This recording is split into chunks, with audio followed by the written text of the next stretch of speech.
नमस्कार, मैं स्वतंत्र कुमार और आप सभी का स्वागत करता हूं आपके अपने चैनल शॉर्ट हैंड टीम पर। तो दोस्तों, आज के इस वीडियो में जनसत्ता के संपादकीय से 1011 शब्दों के डिक्टेशन को हम लोग लेने वाले हैं। इसे हम लोग 100 की स्पीड में लेंगे। इस डिक्टेशन में हमने कॉमा, विराम, प्रश्नवाचक या पैरा को काउंट नहीं किया है। अगर आपको इस डिक्टेशन की PDF की ज़रूरत है या इसमें आए हुए महत्वपूर्ण शब्दों के आउटलाइंस को जानना चाहते हैं तो आप हमारे टेलीग्राम ग्रुप को जरूर ज्वाइन कर लें। ग्रुप का लिंक इसी वीडियो के ठीक नीचे डिस्क्रिप्शन बॉक्स में आपको मिल जाएगा। तो 100 की स्पीड में आपका डिक्टेशन स्टार्ट होगा 5 सेकेंड के बाद। तब तक के लिए आप रेडी रहें।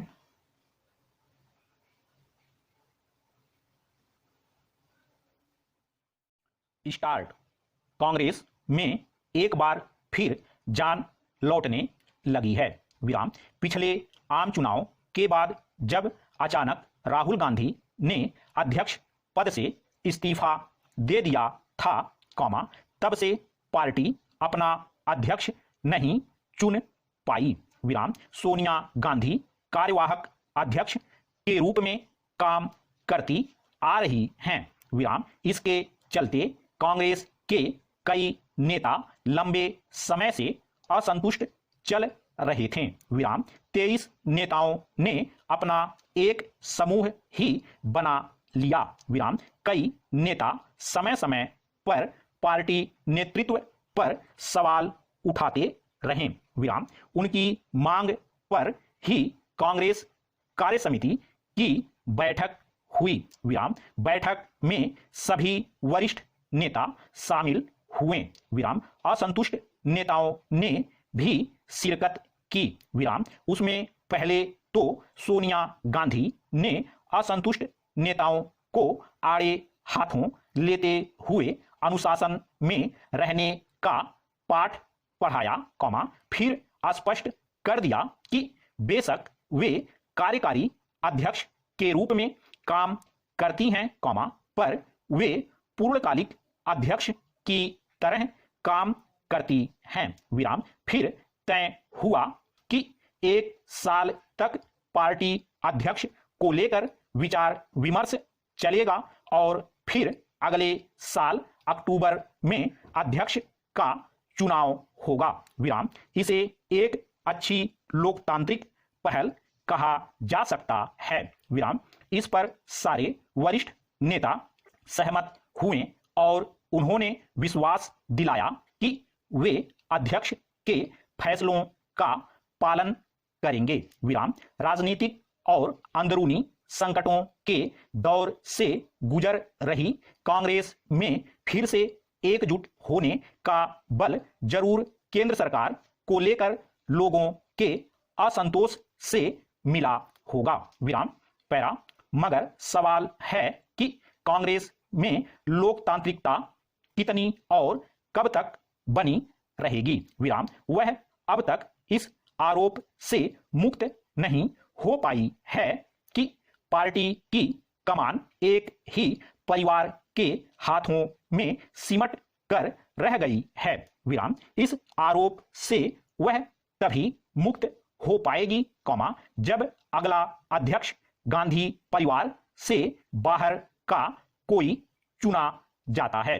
विराम। अभी 5 राज्यों के विधानसभा चुनावों में कांग्रेस को अपना दम दिखाना है। विराम। उत्तर प्रदेश में राहुल और प्रियंका गांधी अपनी पूरी ताकत झोंके हुए हैं। विराम। मगर पार्टी के दूसरे वरिष्ठ नेता कहीं जमीन पर उतरते नजर नहीं आ रहे। विराम। वे कमरों के भीतर बैठ कर सैद्धांतिक बातें तो खूब करते हैं, कॉमा, पर जमीन पर उनका जनाधार नजर नहीं आता। विराम। कांग्रेस को सबसे बड़ी चुनौती भाजपा से है। विराम। भाजपा चुनावी राजनीति के मामले में कांग्रेस से बहुत अधिक ताकतवर साबित होती रही है। विराम। उसके छोटे कार्यकर्ता से लेकर बड़े नेता तक पूरी ताकत और रणनीति के साथ मैदान में उतरते हैं। विराम। कांग्रेस के लिए उससे मुकाबला कर पाना आसान नहीं लगता। विराम। सोनिया गांधी ने बेशक पार्टी में लोकतांत्रिकता पर बल दिया है, मगर उसके लिए कमरे से बाहर निकलकर मैदान में उतरने वाले कार्यकर्ता तैयार करना बड़ी चुनौती है। विराम पैरा। आज हकीकत यह है कि लोकतांत्रिकता की बात हर राजनीतिक दल करता है, पर वास्तव में यह किसी दल में नहीं रह गया है। विराम सपा, बसपा, लोकदल, बीजू लोकदल, यहां तक कि भाजपा में भी लोकतांत्रिकता नहीं दिखाई देती। विराम सारे फैसले शीर्ष नेतृत्व के एक दो लोग ही करते देखे जाते हैं। विराम कांग्रेस में भी अभी तक ऐसा ही होता आया है। विराम बल्कि कांग्रेस की स्थिति तो यह है कि गांधी परिवार से अलग वह अपना नेता बाहर से किसी को चुन नहीं पाती। विराम ऐसे में जब फैसले एक दो लोगों के हाथों में सिमट कर रह जाएंगे और पार्टी के बाकी नेता और कार्यकर्ता सिर्फ उनका पालन करने को बाध्य होंगे, तो फिर कहां तक लोकतांत्रिकता बची रह जाएगी। विराम जब तक कांग्रेस खुद को सिरे से नवीकृत नहीं करेगी, उसमें लोकतांत्रिकता का अभाव बना ही रहेगा। विराम पैरा। दिल्ली और आसपास के इलाकों में बढ़ता वायु प्रदूषण फिर से गंभीर चिंता का विषय बन गया है। विराम हर साल की तरह इस बार भी हरियाणा, पंजाब, उत्तर प्रदेश, राजस्थान, मध्य प्रदेश आदि राज्यों में किसान खेतों में पराली जला रहे हैं। विराम इसका सीधा असर दिल्ली की हवा पर पड़ रहा है। विराम हालांकि पिछले साल के मुकाबले इस बार कम पराली जलाने का दावा किया जा रहा है, लेकिन पिछले कुछ दिनों में जिस तेजी से हवा खराब हुई है, उसे देखते हुए पराली जलाने पर तत्काल रोक लगाने की जरूरत महसूस हो रही है। विराम दिल्ली और आसपास के इलाकों का वायु गुणवत्ता सूचकांक अभी से खराब श्रेणी में आ गया है। विराम अगर पराली का धुआं इसी तरह आता रहा, तो कुछ ही दिनों में वायु गुणवत्ता बेहद खराब श्रेणी में पहुंच जाने से कोई नहीं रोक पाएगा और राजधानी सहित आसपास के इलाकों में स्थिति वैसे ही गंभीर हो जाएगी जैसे हर साल होती है। विराम भारतीय कृषि अनुसंधान परिषद के आंकड़े बता रहे हैं कि इस बार राज्यों में पराली जलाने के 407 मामले दर्ज किए गए हैं और इसमें से आधे से ज्यादा यानी 229 मामले अकेले पंजाब से हैं। विराम पैरा।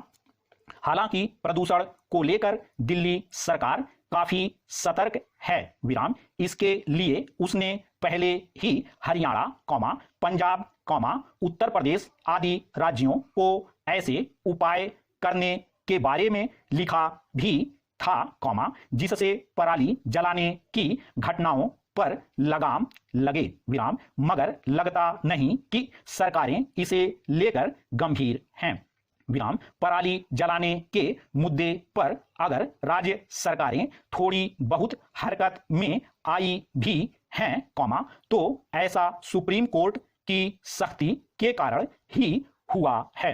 विराम हैरानी की बात तो यह है कि पंजाब और हरियाणा जैसे राज्य पिछले कई सालों में ऐसे ठोस कदम उठा पाने में नाकाम रहे हैं, जिससे किसानों को पराली जलाने से रोका जा सके। विराम पराली को खेत में ही नष्ट करने के लिए डीकंपोजर जैसे रसायन तक किसानों को मुहैया नहीं करवाए जा सके हैं। विराम ऐसे किसान के पास पराली को जलाने के अलावा कोई चारा नहीं रह जाता। विराम पराली जलाने पर जुर्माना लगाना समस्या का समाधान नहीं है। विराम बजाय इसके उन्हें वे विकल्प मुहैया करवाए जाने की जरूरत है, कॉमा, जिससे उन्हें पराली जलाने को मजबूर ही ना होना पड़े। विराम पैरा दिल्ली सहित राष्ट्रीय राजधानी क्षेत्र में भवन निर्माण संबंधी गतिविधियों से उड़ने वाली धूल भी हवा को खराब करने का बड़ा कारण बनती रही है। विराम सरकारें चाहे कितने ही सख्त नियम क्यों न बना लें, कॉमा, उन पर अमल किसी चुनौती से कम नहीं है। विराम निर्माण संबंधी गतिविधियों पर नजर रखने के लिए दिल्ली सरकार ने धूल निरोधी अभियान भी छेड़ रखा है। विराम जांच दल निर्माण स्थलों का दौरा कर रहे हैं और धूल उड़ाने वालों के खिलाफ जुर्माना भी लगा रहे हैं। विराम स्टॉप।